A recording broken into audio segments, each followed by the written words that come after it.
ഹിന്ദുത്വ ആശയം കുത്തി നിറച്ച പാഠ്യപദ്ധതി കേരളത്തിൽ നടപ്പാക്കില്ല എന്ന് നിലപാടെടുത്തു. ഈ കോൺഗ്രസിന് വിമർശിക്കാൻ എന്തെങ്കിലും യോഗ്യതയുണ്ടോ? PM ശ്രീ പദ്ധതിയിൽ നേരത്തെ ചേർന്നു എന്നത് മാത്രമാണ് കോൺഗ്രസിന്റെ യോഗ്യത. NCERT പാഠ്യപുസ്തകത്തിൽ നിന്ന് വെട്ടിമാറ്റിയ ഡാർവിന്റെ പരിണാമ സിദ്ധാന്തവും മുഗൾ ചരിത്രവും അബ്ദുൽ കലാം ആസാദിന്റെ ജീവിതവും ഗാന്ധിവധവും സർക്കാർ ചെലവിൽ പുസ്തകം പ്രിന്റ് ചെയ്ത് പഠിപ്പിക്കാൻ തീരുമാനിച്ച സംസ്ഥാനത്തിന്റെ പേരാണ് കേരളം.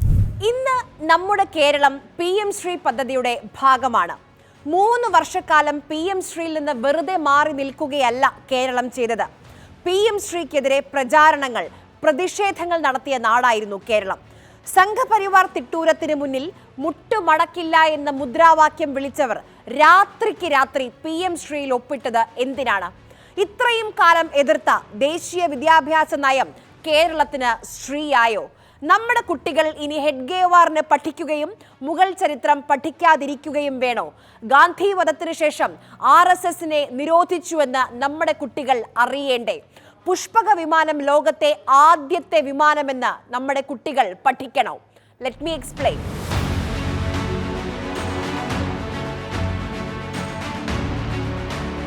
ആദ്യം നമുക്ക് എന്താണ് PM ശ്രീ പദ്ധതി എന്ന് നോക്കാം. പ്രധാനമന്ത്രി സ്കൂൾസ് ഫോർ റൈസിംഗ് ഇന്ത്യ എന്നതിന്റെ ചുരുക്കപ്പേരാണ് PM ശ്രീ. 2022 സെപ്റ്റംബർ 7-നാണ് കേന്ദ്ര സർക്കാർ തുടങ്ങിയ ഈ കേന്ദ്രാവിഷ്കൃത പദ്ധതി. ഇന്ത്യയിലുടനീളമുള്ള 14,500 സ്കൂളുകളെ 2020-ലെ ദേശീയ വിദ്യാഭ്യാസ നയത്തിന്റെ അടിസ്ഥാനത്തിൽ മാതൃകാ സ്കൂളുകളാക്കി മാറ്റുകയാണ് ലക്ഷ്യം.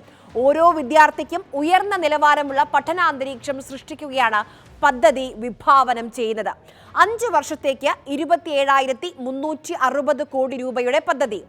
ഇതുവരെ, അതായത് കേരളം ഒപ്പിടുന്നതിന് മുൻപ് 33 സംസ്ഥാനങ്ങളിലും കേന്ദ്രഭരണ പ്രദേശങ്ങളിലുമായി 12,000-ലധികം സ്കൂളുകൾ തെരഞ്ഞെടുക്കപ്പെട്ടു കഴിഞ്ഞു.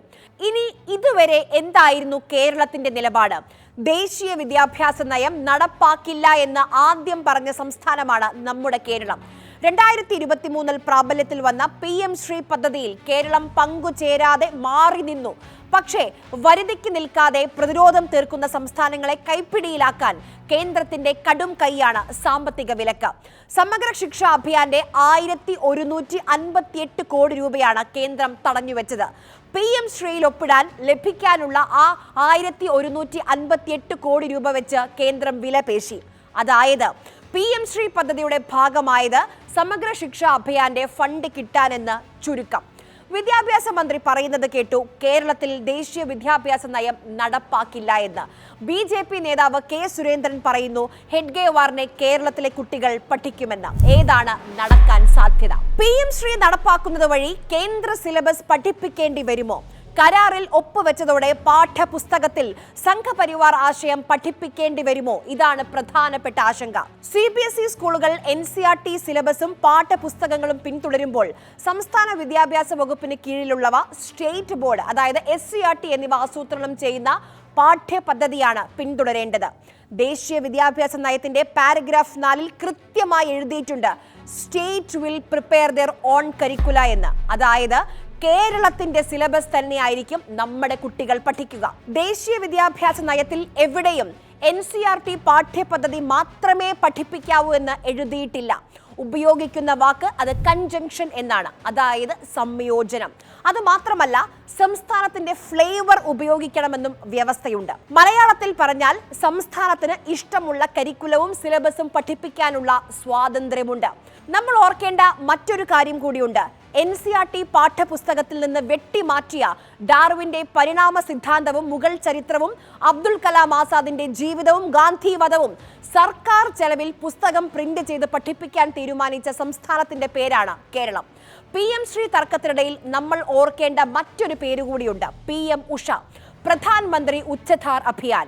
എല്ലാ കേന്ദ്ര വ്യവസ്ഥകളും അംഗീകരിച്ച് കേരളം 2023-ൽ ഒപ്പിട്ട പദ്ധതിയാണ് PM ഉഷ. കേന്ദ്ര സിലബസും കേന്ദ്ര നയവും പക്ഷേ കേരളം സ്വീകരിച്ചില്ല. UGC മാതൃകാ പാഠ്യപദ്ധതി ഞങ്ങളുടെ സംസ്ഥാനത്ത് നടപ്പാക്കില്ല എന്ന് കേരളം കേന്ദ്രത്തെ അറിയിച്ചു. എന്നിട്ടും കേരള, കാലിക്കറ്റ്, കണ്ണൂർ ഈ 3 സർവകലാശാലകൾക്കുമായി 400 കോടിയുടെ കേന്ദ്ര ഫണ്ട് ലഭിച്ചു. PM ഉഷയിൽ ഒപ്പിട്ട സമയത്തും കേരളം കേന്ദ്രത്തിന്റെ വിദ്യാഭ്യാസ നയം അംഗീകരിച്ചിരുന്നില്ല, ഇന്നും അംഗീകരിക്കുന്നില്ല. 4 വർഷം ബിരുദം എന്ന കേന്ദ്ര നിർദ്ദേശം മാത്രമാണ് കേരളം നടപ്പാക്കിയത്. കേന്ദ്രത്തിന്റെ പാഠ്യപദ്ധതിയൊക്കെ കേരളത്തിന് കൈമാറിയിരുന്നു. ആ പാഠ്യപദ്ധതി പഠിക്കാൻ കേരളം ഒരു വിദഗ്ധ സമിതിയെ നിയോഗിച്ചു. പ്രൊഫസർ പ്രഭാത് പട്നായിക് അധ്യക്ഷനായ സമിതി ഹിന്ദുത്വ ആശയം കുത്തി നിറച്ച പാഠ്യപദ്ധതി കേരളത്തിൽ നടപ്പാക്കില്ല എന്ന് നിലപാടെടുത്തു. ഇന്ന് കേരളത്തിലെ എല്ലാ സർവകലാശാലകളിലും സ്വന്തമായി തയ്യാറാക്കിയ സിലബസാണ് പഠിപ്പിക്കുന്നത്. ഇനി ഈ കോൺഗ്രസിന് വിമർശിക്കാൻ എന്തെങ്കിലും യോഗ്യതയുണ്ടോ? PM ശ്രീ പദ്ധതിയിൽ നേരത്തെ ചേർന്നു എന്നത് മാത്രമാണ് കോൺഗ്രസിന്റെ യോഗ്യത. PM ശ്രീ തുടങ്ങിയത് 2022 സെപ്റ്റംബറിലാണ്. ഇതിൽ ആദ്യം ഒപ്പിട്ട സംസ്ഥാനങ്ങളിൽ രാജസ്ഥാനുമുണ്ട്, കർണാടകയുമുണ്ട്.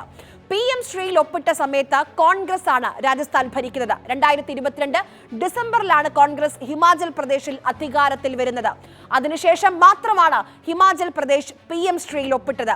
ഛത്തീസ്ഗഡ് PM ശ്രീ പദ്ധതിയിൽ ഒപ്പിട്ടത് കോൺഗ്രസ് ഭരണത്തിൽ 2023 ജനുവരി 10-നായിരുന്നു. കർണാടക PM ശ്രീ പദ്ധതിയിൽ ഒപ്പിട്ടത് BJP ഭരണത്തിലാണ്. അത് വസ്തുതയാണ്. 2022 ഒക്ടോബർ 27-ന്. പക്ഷേ 2023 മെയ് മുതൽ സംസ്ഥാനം ഭരിക്കുന്ന കോൺഗ്രസ് ഈ പദ്ധതി നല്ല രീതിയിൽ മുന്നോട്ട് കൊണ്ടുപോകുന്നുണ്ട്. PM ശ്രീ ആരംഭിച്ച സമയത്ത് BRS ഭരിക്കുന്ന തെലങ്കാന ഒപ്പിട്ടിട്ടില്ലെന്ന് മാത്രമല്ല, 2022 അവസാന മാസങ്ങളിലാണ് മുഖ്യമന്ത്രി ചന്ദ്രശേഖർ റാവു ഹൈദരാബാദിലെത്തിയ നരേന്ദ്രമോദിയെ വിമാനത്താവളത്തിൽ സ്വീകരിക്കാൻ പോലും പോകാതിരുന്നത്. BRS ഭരണത്തിൽ PM ശ്രീ പദ്ധതിയിൽ തെലങ്കാന ഒപ്പുവെച്ചിരുന്നില്ല. 2023 ഡിസംബർ മാസം 7-നാണ് തെലങ്കാനയിൽ കോൺഗ്രസ് അധികാരത്തിൽ വന്നത്. അതിനുശേഷമാണ് PM ശ്രീ പദ്ധതിയിൽ തെലങ്കാന ഒപ്പിടുന്നത്. PM ശ്രീയിൽ കോൺഗ്രസ് സർക്കാരുകൾ ഒപ്പിട്ടപ്പോൾ ഒരു കണ്ടീഷൻസും ഇല്ല എന്നാണ് പ്രതിപക്ഷ നേതാവ് VD സതീശൻ പറയുന്നത്. അത് തെറ്റാണ്. PM ശ്രീയിൽ അന്നും ഇന്നും ഒരേ മാനദണ്ഡങ്ങളാണ്. മാറ്റം വന്നത് സമഗ്ര ശിക്ഷ അഭിയാനിലാണ്. എന്താണ് ആ മാറ്റം? PM ശ്രീയിൽ ഒപ്പിട്ടില്ലെങ്കിൽ SSA ഫണ്ട് തരില്ല എന്ന് കേന്ദ്രം അങ്ങ് നിലപാടെടുത്തു. ഇനി തമിഴ്നാടിനെ പോലെ കേരളത്തിനും കേസ് കൊടുത്തുകൂടെ എന്ന് ചോദിക്കുന്നവരുണ്ട്. അതിനും മറുപടിയുണ്ട്. ഇന്ത്യൻ ഭരണഘടന അനുസരിച്ച് കേന്ദ്ര സർക്കാർ സംസ്ഥാന സർക്കാരുകൾക്ക് നൽകുന്ന ഗ്രാന്റുകളെ നമുക്ക് രണ്ടായി തിരിക്കാം. ഒന്ന്, ആർട്ടിക്കിൾ 275 അനുസരിച്ചുള്ള സ്റ്റാറ്റ്യൂട്ടറി ഗ്രാന്റുകൾ. 2, ആർട്ടിക്കിൾ 282 അനുസരിച്ചുള്ള ഡിസ്ക്രിഷണറി ഗ്രാന്റുകൾ. കേന്ദ്രാവിഷ്കൃത പദ്ധതികൾക്ക് നൽകുന്ന പണം അത് ആർട്ടിക്കിൾ 282 പ്രകാരമുള്ള ഡിസ്ക്രിഷണറി ഗ്രാന്റിൽ നിന്നാണ്. ഭരണഘടന പ്രകാരം ഡിസ്ക്രിഷണറി ഗ്രാന്റിൽ നിന്ന് നൽകുന്ന പണത്തിന് 60% കേന്ദ്രവും 40% സംസ്ഥാന സർക്കാരും വഹിക്കണം. ഇത് വടക്ക് കിഴക്കൻ സംസ്ഥാനങ്ങൾക്ക് 90-10 എന്ന അനുപാതത്തിലാണ്. മാത്രമല്ല, ഡിസ്ക്രിഷണറി ഗ്രാന്റുകൾ റിലീസ് ചെയ്യുന്ന സമയത്ത് കൃത്യമായി നിബന്ധനകൾ വെക്കുന്നതിന് കേന്ദ്ര സർക്കാരിന് ഭരണഘടന പ്രകാരം അവകാശവുമുണ്ട്. സമഗ്ര ശിക്ഷ എന്ന് പറയുന്നത് ആർട്ടിക്കിൾ 282 പ്രകാരമുള്ള കേന്ദ്രാവിഷ്കൃത പദ്ധതിയാണ്. കഴിഞ്ഞ ദിവസം നമ്മൾ ഒരു വാർത്ത കണ്ടിരുന്നു. സമഗ്ര ശിക്ഷയ്ക്കുള്ള വിഹിതം കേന്ദ്രം തടഞ്ഞപ്പോൾ കോടതിയെ സമീപിച്ച് തമിഴ്നാട് ഫണ്ട് നേടിയെന്ന്. RT അഥവാ റൈറ്റ് ടു എഡ്യൂക്കേഷൻ ചോദ്യം ചെയ്താണ് തമിഴ്നാടിന്റെ കേസ്. റൈറ്റ് ടു എഡ്യൂക്കേഷൻ 2009 വകുപ്പ് അനുസരിച്ച് CBSE സ്കൂളുകളിലെ 25% സീറ്റുകൾ പാർശ്വവൽക്കരിക്കപ്പെട്ട വിഭാഗത്തിലെ വിദ്യാർത്ഥികൾക്ക് നീക്കിവെക്കണം. ഈ കുട്ടികളുടെ ഫീസ് കേന്ദ്ര സർക്കാരും സംസ്ഥാന സർക്കാരും സംയുക്തമായാണ് നൽകേണ്ടത്. 60-40 എന്ന അനുപാതത്തിൽ. SSK ഫണ്ട് തടഞ്ഞതോടെ ഫീസ് ലഭിക്കുന്നില്ല എന്ന് പറഞ്ഞ് ഒരു വിദ്യാർത്ഥി കോടതിയിൽ പോയി. മദ്രാസ് ഹൈക്കോടതി തമിഴ്നാട് സർക്കാരിനെതിരെ വിധി പറഞ്ഞു. ഹൈക്കോടതി വിധി അനുസരിച്ച് ആ 25% സീറ്റുകളിലെയും മുഴുവൻ ചെലവും സംസ്ഥാനം, അതായത് തമിഴ്നാട് വഹിക്കേണ്ടി വന്നു. അപ്പോഴാണ് തമിഴ്നാട് സുപ്രീം കോടതിയിൽ പോയത്. അതായത് കേന്ദ്രവിഹിതം തരുന്നില്ല എന്ന് പറഞ്ഞു. 2009 നിയമപ്രകാരം നിർബന്ധമായും കൊടുക്കേണ്ട കേന്ദ്രവിഹിതം ദേശീയ വിദ്യാഭ്യാസ നയത്തിൽ കൂട്ടിക്കെട്ടി തടഞ്ഞുവെച്ചത് കേന്ദ്രത്തിന് തിരിച്ചടിയായി. 2009 റൈറ്റ് ടു എഡ്യൂക്കേഷൻ വകുപ്പ് 12(1)(c)യിൽ കേരളമില്ല. അതുകൊണ്ട് തമിഴ്നാട് പോയ മാതൃകയിൽ കേരളത്തിന് കേസ് കൊടുക്കാൻ കഴിയില്ല. RTE 8ാം ക്ലാസ് വരെയാണ്, SSA ഹയർ സെക്കൻഡറി വരെയും. RTE ഫണ്ടമെന്റൽ റൈറ്റ് ആണ്.